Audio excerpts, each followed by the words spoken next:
These days, between conference calls, making videos, and live streaming, more people than ever can benefit from acoustic treatment by creating a neutral sound environment. So I got these foam panels that you see here that's in a lot of YouTube videos, but I couldn't really tell the difference if they worked or not.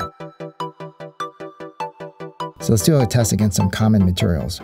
Acoustic foam panels versus cardboard, felt, towel, and just a wall. I did also sneak in white foam padding used for packaging.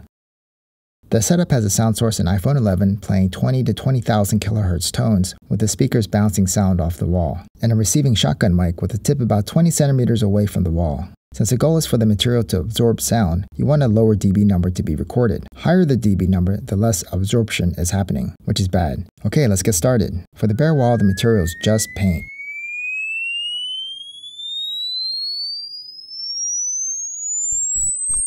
Wow, that's awful. Triple clipping with sound peaking at minus 0.83 dBs.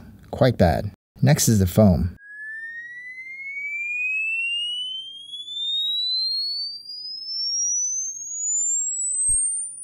It does do something. Less clipping and a max sound level of minus 2.42, or an improvement of 1.59 over the wall. That's really not much, but it is doing something. Now the cardboard. Wow, insane. It's even worse than the bare wall, with a max peak of minus 0.32.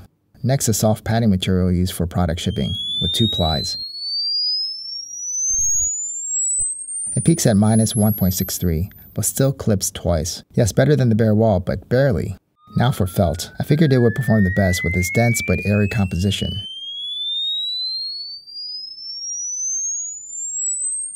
There you go, minus 6.76 and no clipping. That's a healthy 5.93 or almost a full 6 dBs improvement over the bare wall. Now we're talking. And last but not least, a towel with 3 layers.